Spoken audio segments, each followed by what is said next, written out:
bom dia, boa tarde ou boa noite, conforme seja o horário que estejam me ouvindo.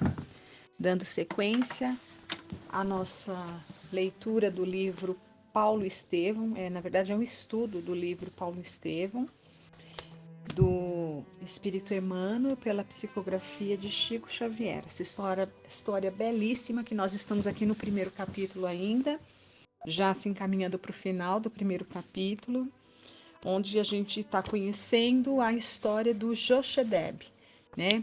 Que era o pai do Gesiel e de Abigail. E nós vimos nas semanas anteriores que devido ali a sua inconformação por várias injustiças pelas quais ele havia passado, né? De perder ali seus bens num passado mais remoto, injustiças físicas também, humilhações ali pela sua raça. O Jochebed fica muito inconformado, né, com essas situações. Ele não se conformava e no momento ele achou que ele teria algum sucesso se ele pudesse ali reclamar por justiça. Ele fez isso, ele acreditou que ele pudesse ter uma chance, ingenuamente, né? Embora seu filho Gesiel tentasse demovê-lo da ideia de para que ele não fosse reclamar, ele muito teimoso e muito revoltado, como a gente viu nessas últimas semanas, né, de leitura e de estudo, ele ignorou os aconselhamentos, as ponderações do filho, ele foi fazer a sua reclamação e ao invés de resolver as situações ali, na verdade ele piorou, porque na verdade o único bem que lhes restava, que era a chácara onde eles residiam, até isso lhe foi tirado e os castigos físicos que ele sofreu ali por ter ido reclamar foram maiores ainda. Ele então, muito revoltado, né, mais uma vez ali com muita revolta no seu coração por causa dessas injustiças todas, ele, quando volta para casa, ele percebe, né? Ele vê que as terras desse questor, que na verdade eram as terras dele, que foram tomadas injustamente, foram invadidas, né? Tomadas, faziam divisa então ali com a chácara dele, porque no passado era tudo dele, legitimamente dele, foi usurpado, vamos dizer assim, né? Então o que que ele faz? Ele com aquele desejo de vingança e num momento de irreflexão, sem pensar e simplesmente se deixando levar pela revolta e pela inconformação, ele põe fogo nas terras ali vizinhas, né? E foi um incêndio de grandes proporções. Inclusive o seu filho Gesiel passou o dia tentando apagar o fogo ali, trabalhando arduamente, né? E quando ele chega em casa no final da noite, ele tem aquela coragem, ele ficou ali muito envergonhado, ele não estava arrependido, mas estava começando a sentir um certo remorso do que ele fez, né? E a gente estudou alguma coisa de que o arrependimento é bem diferente do remorso, porque o arrependimento, no arrependimento nós temos o percebemos que erramos. No arrependimento, nós percebemos que erramos e o arrependimento vem com um desejo de tentar fazer alguma coisa para reparar. O remorso, ele é diferente. Nós não reconhecemos que erramos, mas continuamos achando que o que fizemos tem uma justiça, tem uma justificativa, apesar daquilo causar uma dor dentro de nós, né? Era o caso do Jochebed. E aí ele reúne muitas forças ali para contar para os filhos o que aconteceu, né? Então isso nós vimos na semana passada.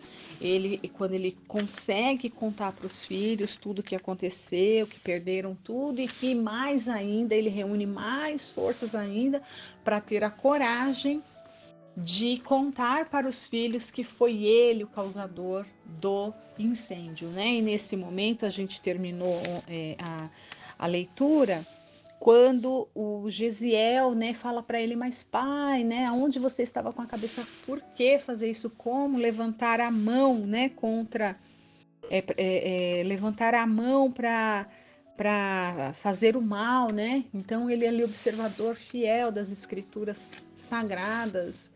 Ele pergunta como que o pai levanta a mão para cometer um crime. Isso era terrível ali entre a tradição judaica e tudo mais, né? E ele diz o seguinte, né? Ele ama a Deus, ele respondeu para o filho, né? Amo o Altíssimo, mas não posso amar o romano cruel.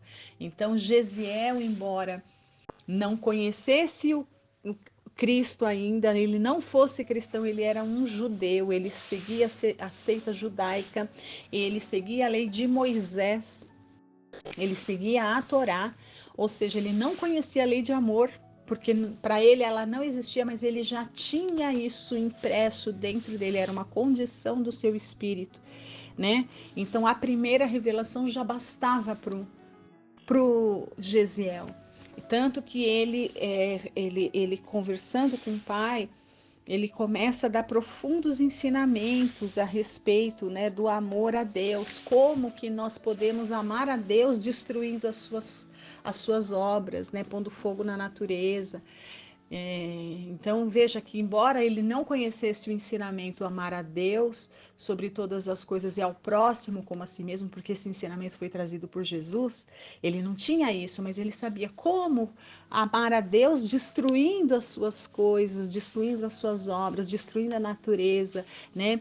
Houveram pessoas que foram feridas de morte, ali amigos deles, né? Como fazer isso? Como se igualar, como cometer injustiças dizendo que se ama a Deus. Então ele tinha essa compreensão. E foi aí que nós paramos, né? E a gente retoma daquelas exortações que o Gesiel fazia para o pai. E aí agora o José parece começar a refletir de uma maneira diferente, né? Então vamos retomando aqui a nossa leitura de onde paramos, né? Então, depois dessas exortações, algumas exortações do Gesiel, Josedebe pareceu meditar profundamente nas observações filiais ditas em tom carinhoso. E nós vimos também semana passada como ele tinha essa coisa do honrar o pai, né? Como nós aprendemos ali, o Evangelho nos ensina a honrar o pai e a mãe, como ele tinha paciência, um amor profundo e um respeito, uma honra pelo pai, muito embora o pai cometesse esses desatinos, ele em nenhum momento ele desobedeceu, em nenhum momento ele sobrepôs ali a autoridade do pai, né? Então, olha, José pareceu meditar profundamente nas observações filiais dita em tom carinhoso, enquanto Abigail chorava em silêncio, o moço acrescentava, né, Gesiel. Então, Gesiel continua falando para o pai. Nós que estávamos em paz nas derrotas do mundo, porque trazíamos a consciência pura, precisamos resolver agora, em face do que nos advirá em represálias. Então ele já sabia que viriam consequências, né? Ele sabia que eles iriam sofrer represálias. Ele vai continuar, olha. Ele vai falar a impressão que ele teve enquanto ele estava trabalhando ali, tentando apagar o fogo. Olha, ele teve uma impressão e ele não entendia o porquê, mas agora ele entende. Ele vai contar para o pai o que acontecia, né? Olha, quando dava o meu esforço contra o fogo, observei que muitos afeiçoados de Minúcio, né? Quem é Minúcio? É o Licínio. Minúcio é o questor que invadiu as terras, que tomou aquelas terras, né? Que era um questor romano, que mandou ali dar as 20 bastonadas no Jochedeb, né? Enfim, era aquela autoridade romana que tomou aquelas terras. Então ele percebe que alguns afeiçoados dele, né, do Minúcio, me contemplavam com indisfarçável desconfiança. Então aquelas pessoas ficavam olhando para ele indisfarçavelmente desconfiando dele. Então, ele sentiu isso enquanto ele trabalhava apagando o fogo, né, se arriscando até, ele percebeu que tinham olhares ali de acusação ou de desconfiança em relação a ele. E ele continua aqui, olha, a esta hora, já ele, né, Minúcio, terá regressado dos serviços da corte provincial. Precisamos encomendar-nos ao amor e à complacência de Deus. Olha aqui ele já acionando o seu mecanismo de fé, né? Porque diante dessa situação aqui, o único, quem por eles, se não Deus, né? Quem iria defendê-los ali, judeus do romano? Ninguém, né? Não haveria defesa para eles, senão ali uma defesa mesmo providencialmente divina. Então ele estava se entregando à providência divina, olha, encomendar-nos ao amor e à complacência de Deus, pois não ignoramos os tormentos reservados pelos romanos a todos os que lhes desrespeitam as determinações. Penosa nuvem de tristeza mergulhara os três em sombrias preocupações. No velho observava-se uma ansiedade terrível que se misturava à dor do remorso, né? Então, a dor do remorso. Ele estava ali remoendo aquela situação e se sentindo culpado, ao mesmo tempo que ele também continuava se sentindo vítima e achava que eles eram vítimas, né? Ali. E de fato, aqui nessa situação, eles passarão a ser grandes vítimas aqui. Como represália, né, do poder romano. Então, então a sua dor misturava ao remorso pungente e ambos os jovens notava-se no olhar inexcedível amargura, angustiosa e intraduzível. Então, né, os filhos estavam ali muito tristes, amargurados. Gesiel tomou de sobre a mesa os velhos pergaminhos sagrados e disse à irmã com triste acento: Abigail, vamos recitar o salmo que nos foi ensinado pela mamãe para as horas difíceis. Ambos se ajoelharam e suas vozes comovidas como a de pássaros torturados cantavam baixinho uma das formosas orações de Davi que haviam aprendido no colo maternal. E agora eles vão recitar, e veja como o Emmanuel coloca, né? Cantavam baixinho. Então, assim, para quem não sabe, eu acho que, né, não sei se todos, se alguém sabe ou não sabe, os salmos que foram escritos por Salomão, né? Então, Salomão foi quem escreveu ali os salmos, e ele era um judeu antigo ali, né? Que ele era muito sábio. E ele era um médium também, ele tinha essa condição de louvar a Deus. Então, os cânticos, os salmos, na verdade, eram cânticos de louvor. Quando ele recitava os seus belíssimos salmos, que eram poesias maravilhosas, né? Então é só pegar o livro dos salmos ali que a gente vê coisas belíssimas. Era Salomão, que era o rei Salomão, né? Que tinha a inspiração de exortar, de louvar a Deus com aqueles cânticos. Eles não eram recitados falando, eles eram recitados numa forma muito particular, como os judeus até hoje eles recitam as suas orações, né? Num tom ali, como se fosse uma cantiga mesmo. Então, assim eram os salmos, né? Então eles começaram a cantar, a cantarolar da forma, do jeito como os judeus fazem, né, com a melodia deles ali, o Salmo 23, que diz assim: O Senhor é o meu pastor e não me faltará. Deitar-me faz em verdes pastos, guia-me mansamente. Águas muito tranquilas, refrigera minha alma. Guia-me nas veredas guia-me nas veredas da justiça, por amor do seu nome. Ainda que eu andasse pelo vale das sombras da morte, não temeria mal algum, porque tu estás comigo. A tua vara e o teu cajado me consolam. Preparas-me o banquete do amor na presença dos meus inimigos. Unges de perfume a minha cabeça. O meu cálice transborda de júbilo, certamente. A bondade e a misericórdia seguirão todos os dias da minha vida, e habitarei na casa do Senhor por longos dias. Então, eles recitam ali esse cântico dolorido, né? Se entregando à misericórdia divina, se entregando aos cuidados de Deus. Os dois filhos fazem isso, ajoelhados, né? O velho Jochedeb acompanhava o cântico dolorido, sentindo-se opresso de amargosas emoções. Começava a compreender que todos os sofrimentos enviados por Deus são proveitosos e justos. Então ele aqui nesse momento, ali junto com os filhos, né, ele percebe, ele vendo os filhos ali naquela dor, né? Ele começa a aprender de uma forma muito dolorosa.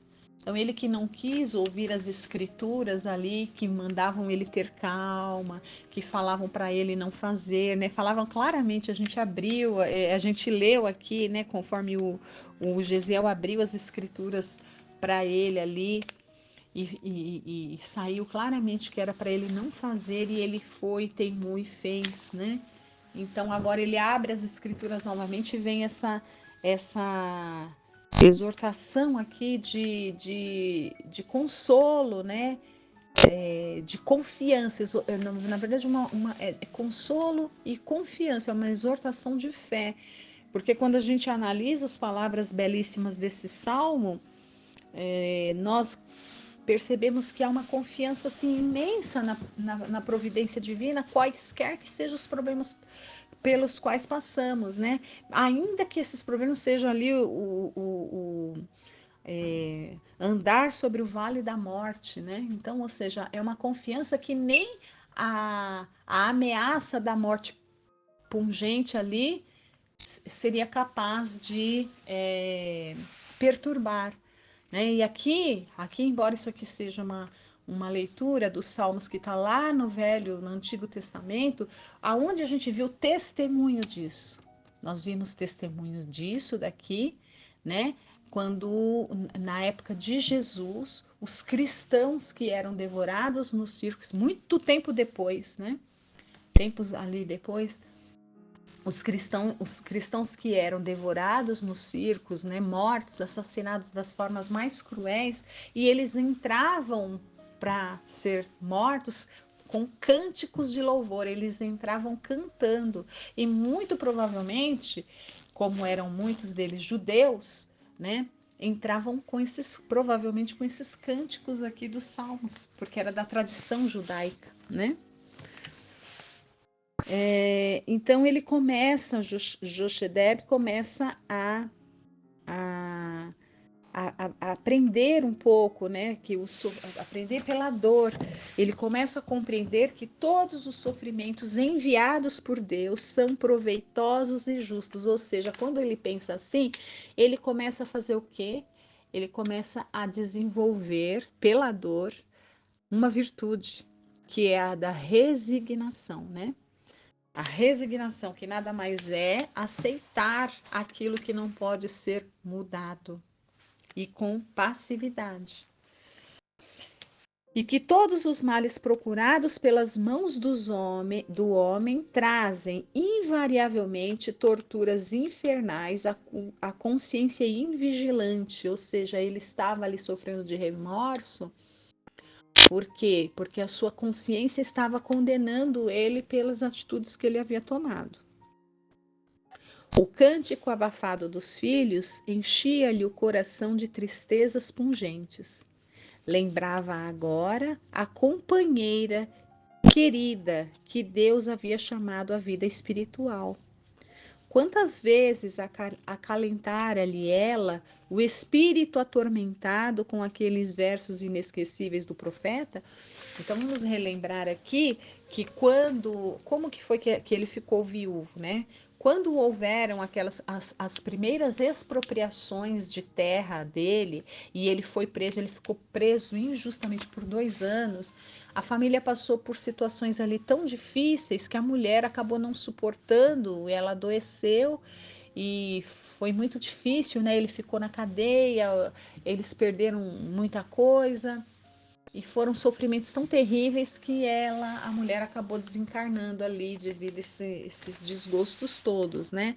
Mas mesmo é, é, nessas situações né, durante aquele período, a mulher ela já ficava fazendo o papel que os filhos hoje tentam fazer, né? Ela percebia aquele espírito rebelde e revoltado do marido e ela tentava acalmá-lo.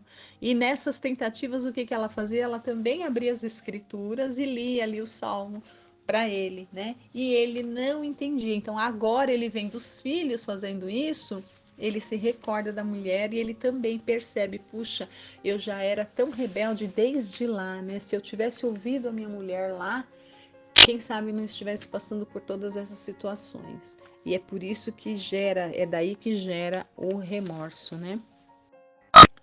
Bastava que sua observação amiga e fiel se fizesse ouvir para que o sentido da obediência e da justiça lhe falasse mais alto ao coração. Ao ritmo da harmonia cariciosa e triste que apresentava acento singular na voz dos filhos idolatrados, Jochedeb chorou longamente. Da pequenina janela aberta no aposento humilde, seus olhos buscaram ansiosamente o céu azul que se enchera de sombras tranquilas. A noite abraçara a natureza e muito longe, no alto, começavam a luzir as primeiras estrelas. Identificando-se com as sugestões grandiosas do firmamento, experimentou intensas comoções na alma ansiosa. Profundo enternecimento fê-lo levantar-se e, sedento de revelar aos filhinhos quanto os amava e quanto deles esperava naquela hora culminante da sua vida, iniciou-se de braços abertos, com significativa expressão de carinho. E quando as últimas notas se desprendiam do cântico dos jovens enlaçados e genuflexos, abraçou-os em pranto, murmurando. Então, os filhos estavam ali em prece e ele estava nessas emoções muito profundas e abraça os filhos e ele diz: Meus filhos, meus queridos filhos. Mas, nesse instante, abriu-se a porta e um pequenino servidor das vizinhanças anunciou com grande assombro a lhes transparecer nos olhos: Senhores, o soldado Zenas e mais alguns companheiros chamam-vos à porta.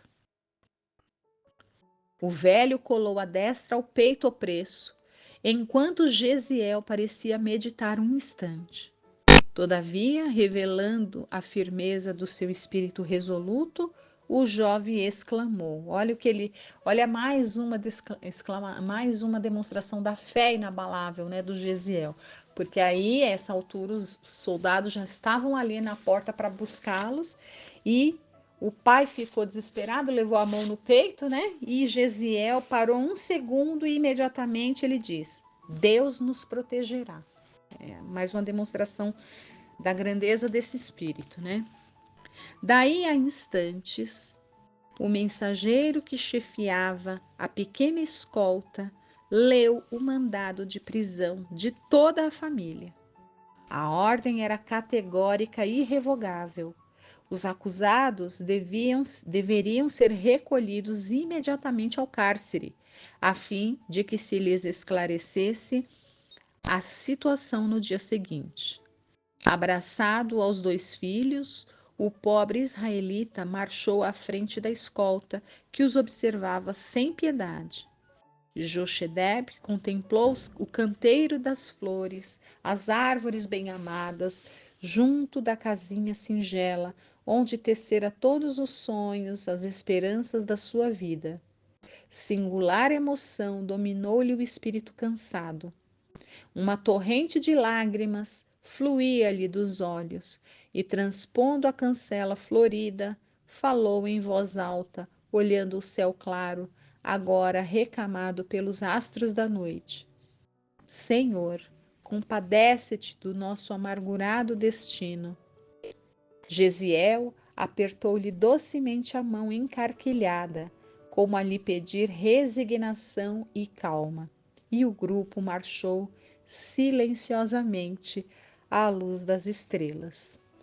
E assim nós terminamos o primeiro capítulo, a família toda sendo presa, sendo conduzida ao cárcere, num destino até então, nesse momento, desconhecido para eles não sabiam o que seria feito deles, né?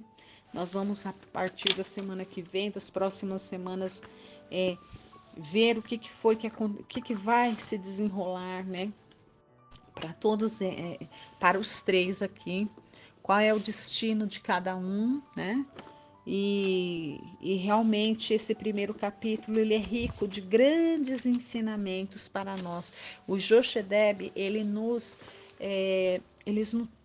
trouxe muito ensinamento, porque quando a gente começa a ler e a gente faz uma reflexão e pensa em nossas vidas, né?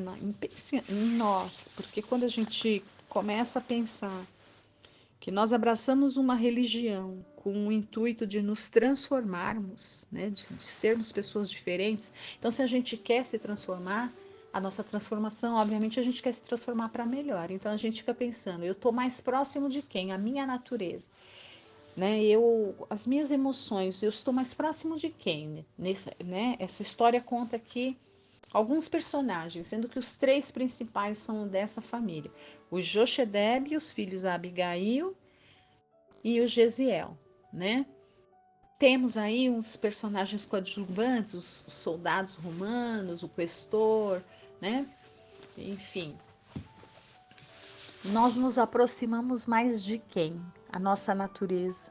Nós somos mais Jochedeb ou nós somos mais Gesiel, né? Então é um capítulo rico de muitos ensinamentos. Se somos mais Jochedeb, nós ainda temos muito que aprender com Gesiel, né?